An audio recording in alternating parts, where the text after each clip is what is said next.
Hey guys, welcome back to the channel. Today we're going to be getting the 66 Dodge Coronet ready for power tour, and she just needs a few things. So far the most important of those things is a new starter, because the old one got stuck in cruise control and got destroyed, which kind of sucks, but it's the way it goes. But besides that, this engine runs perfectly fine. The rear end's totally fine. I still need to change the oil in the rear end, but I just want to make sure this is ready for the full 1,700 mile trip I have to make for power tour. I'm getting a few extra consumable parts, like I got points and condenser coming in the mail, wheel bearings and whatnot, upper and lower rad hoses. Driven this car about 300 miles this year, and it did totally fine, except for the clutch tends to slip, so that might be a big job there. But besides that, let's just get this thing running first, because the old starter does not want to start. Well, they don't make them like they used to, and if that's for better or for worse, I'll let you decide, but older's usually better in my opinion. But that is one chunky boy. It's obvious this is the original. You could tell I tried hammering on it a few times to break her loose, but that didn't work. There is a $25 cord charge on this, but I'm probably going to keep this because I like all original stuff, and I'm probably going to rebuild it.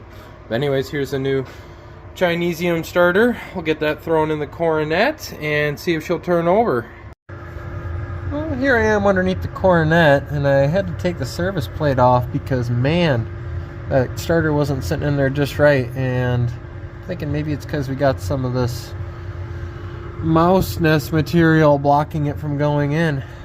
I wonder, can this make a clutch slip? Who knows, but goodness, it was probably a lot easier to take care of, but I've put 300 miles on this, so it's just gotten all sorts of partied. Just waiting to find a dead body somewheres in here. Oh, there we go. There's a shriveled up little tail right there that's just gotten slowly sanded on the flywheel. That's nice.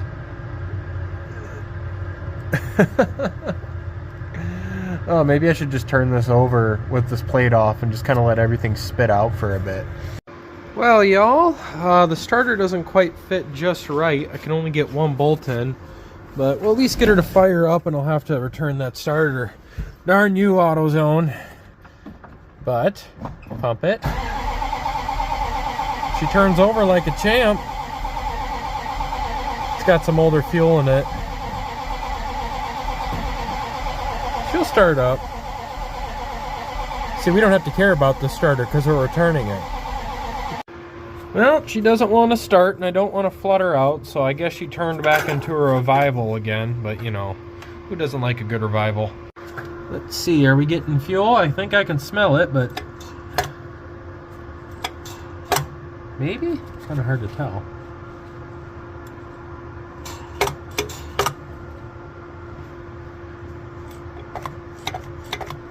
What about in the secondaries? Oh yeah, there we are. Not a lot of pumpage though. A little bit. It seems like our secondary side bowl is getting fuel, but not this side. I'm just gonna put a little bit of fuel in here and see if we can assist it like that, and then once it's running, I'll start pumping more and really give her a nice handicap.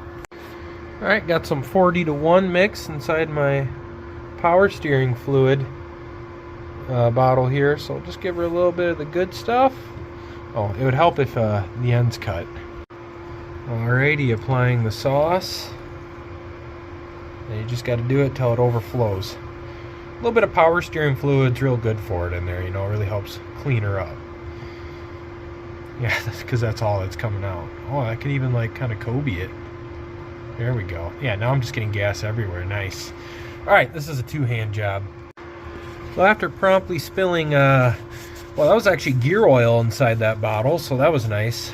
So that and two-stroke gas all over the top of my carburetor here. Let's see how big of a fire we can start. Alrighty, let freedom ring.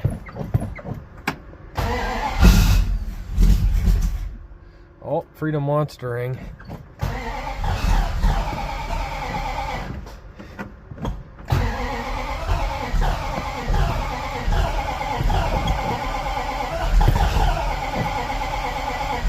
Yeah, she's still got the summer tune on the carburetor too.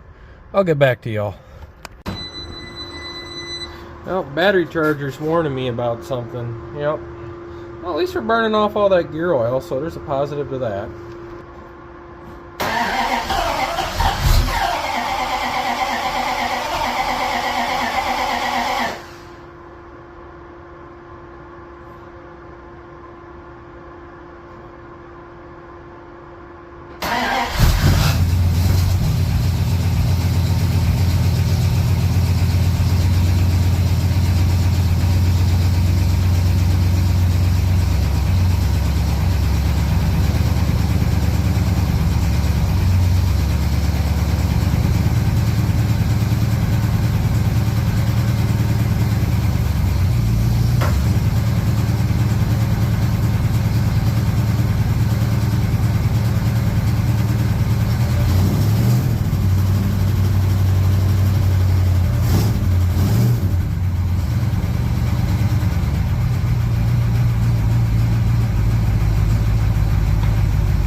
So yeah, it was just a choke issue, so I was just modulating the choke a little bit, then she was running mint, but I got to get back underneath there and take that starter out actually, and I don't want to burn my hands, so you know, you just got to start the project up to boost the serotonin. But alright, I'll get back to you guys once I get a new starter in this that actually works, and then we'll just continue working away on it. Yeah, you see I got the old Mopar starter up in the vise here, and we can see that the Bendix works fine. But sadly the starter ain't doing starter things, so just before I actually get a new starter here, let's just take her apart and see if maybe just the brushes need to be cleaned. I don't know, I mean, I haven't had too much experience taking these apart, but I know how a motor works. Well, upon opening her up here, I can already see a major red flag, and it's that brush on the far left there. You could tell it's a lot more worn than the other ones.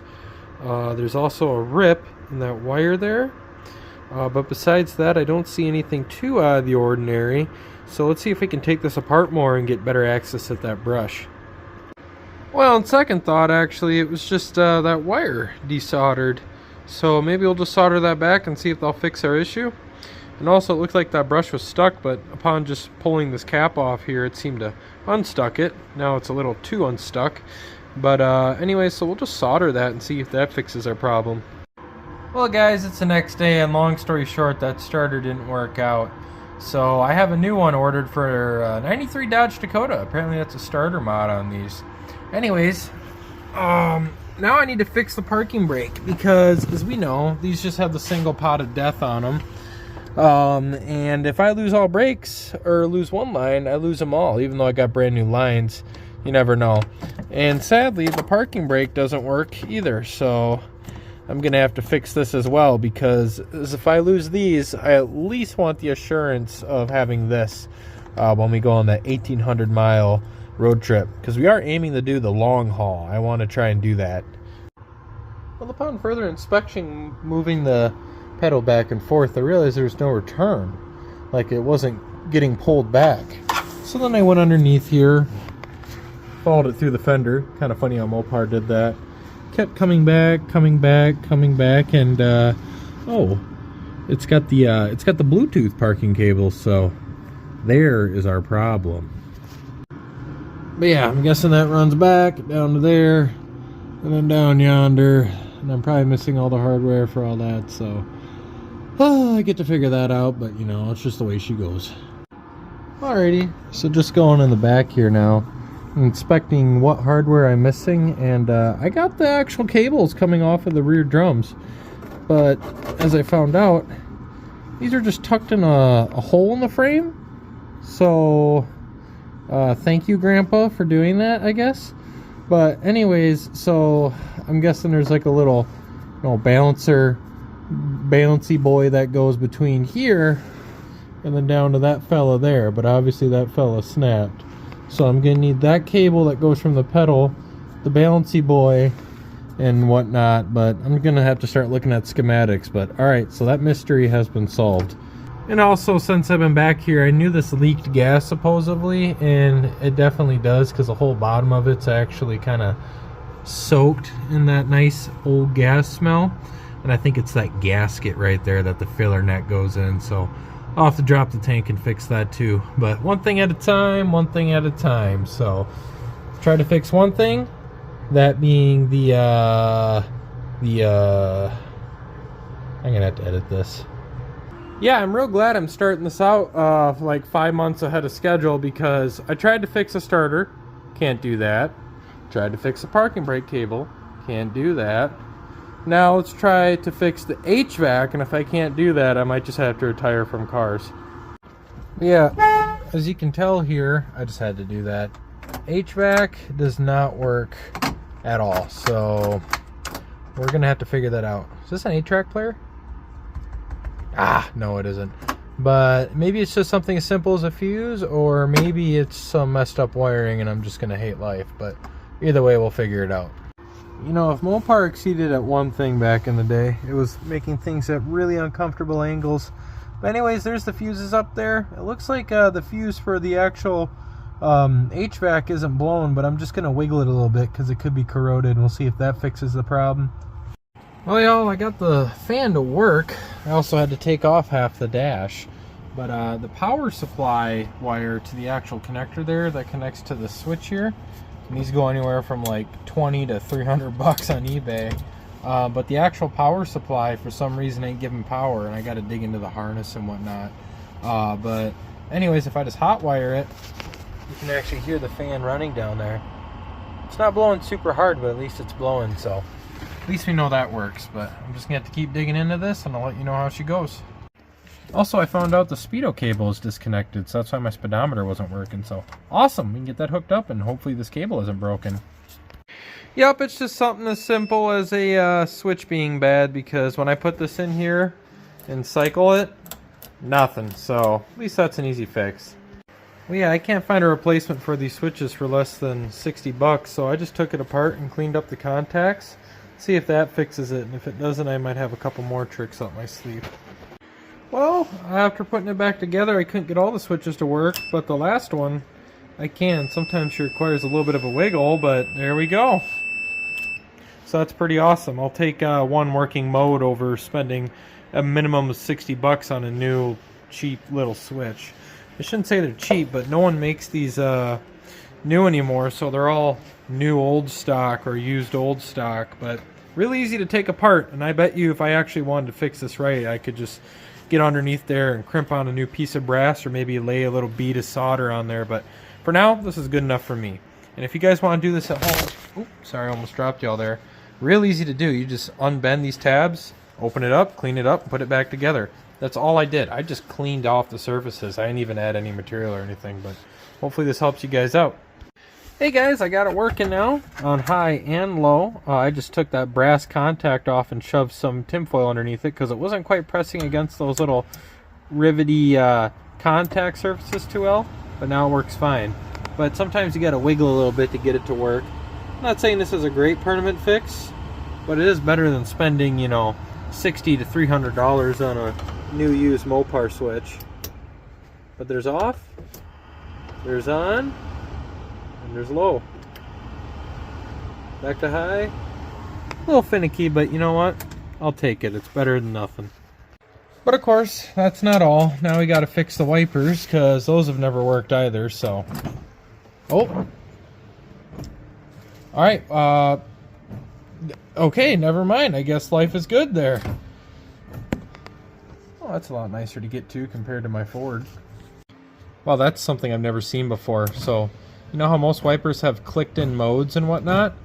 Well, this is just like a potentiometer. So it like you have like infinite, like 0 to 100 versus like settings 1, 2, and 3. I'm sure a lot of you are like, well, no duh. Well, I never had something like that, so that's pretty cool. That's crazy because these have never worked, and then I guess just me messing around down here and cleaning up grounds or something actually fixed it. Well, if I'm lucky enough, will my hazards work too? No, that's actually ejectocito. Well, actually, the hazards do work. So the thing is you got to pull them, and you see they're pulled. They're not working at all. No blinkage or anything. But if I just turn on my blinker, you know, left or right, it doesn't matter. Then all of a sudden, they work. And I check the rear too. So is this normal for older cars? I don't know. I mean, I drove this a lot this past year, and either I missed this obvious fact or not. But let me know. Drop in the comments below if this is normal or if this is just something kind of goofy. But hey, it works, so screw it. Alrighty guys, that's awesome. I got a lot more work done today than I thought I would. Even with wood heat and the wood burner. Screw burning oil, that was such annoying pain. But anyways, I am really excited. Things are actually turning out nice for a guy. So I'll get back to you guys as soon as I get to actually installing that Dakota starter. Then we can get her started on up and then just keep working away on her. I do plan on replacing this rag top coming here soon, and that ain't cheap, but it also doesn't cost as much as I thought it would. But it'll be a lot and a lot of work. But one thing at a time. And these, you know, old Cooper Cobras, I mean, they're old, but there's no dry rot in them. Should I just drive 1,800 miles on them? That's safe, right? It's only got an original spare in the back, so it'll be fine. Alrighty guys, it's the next day. I'm gonna fix this rear window on the Coronet because I rolled it down and it got stuck. And I remember my grandma telling me, be wary of that, and then I did it anyways. So we're just gonna pop this panel off here and take a closer look at it. Well, I got the rear seat out, and that was a big ordeal than I thought it would be. But then I found out it was just real easy. All you gotta do is pull it up. Looks like some mice made a little residence in here, but it looks old. But man, it is dusty. I just started sneezing like crazy. I was wondering if I'd find any old family treasures back here, but nope, I didn't, except for old Jolly Rancher wrapper. I didn't know they used to look like this.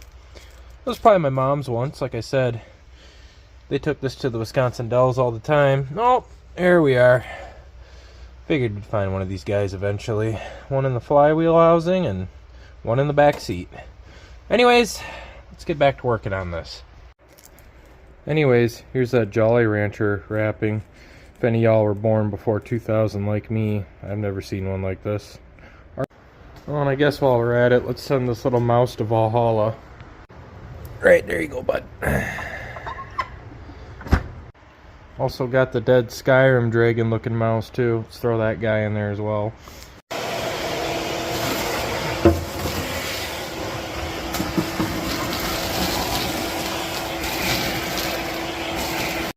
Well, I think that's the most I've ever struggled with a window regulator in my life, and unfortunately we had some casualties, but you know, way she goes. Oh, not that piece right here, this piece, but you know, way she goes. Yeah, I probably spent a good like 30 minutes trying to pull this out the top, and then I found out that, oh yeah, it could just pull out the bottom.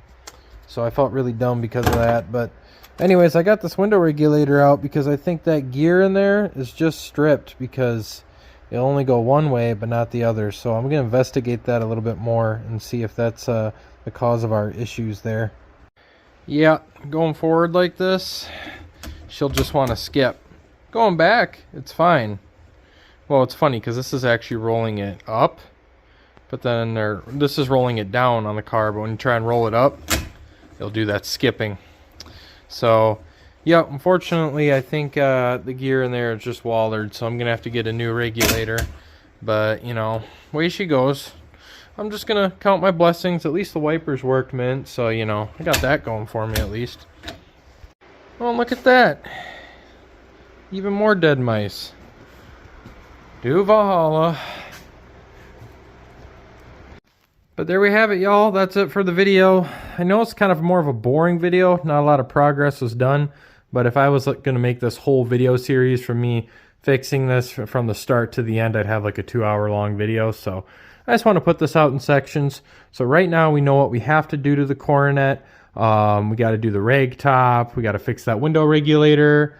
I got to put the dash back together and whatnot. And I'm going to keep working away on this, but I'm going to release this first section just so I can keep pumping content out for you guys. Oh, and I got to redo the fluid in the rear end too. And I got to figure out if this is like a VLSD or a mechanical LSD because they take different additives and whatnot. I think this is the mechanical version. Mopar had, well, you know how Dodges are. But anyways, guys, thank you for watching the video. I hope you guys have a good one. Please hit the like button, comment what you like, comment what you don't like, and please subscribe. Y'all have a good one. Bye-bye.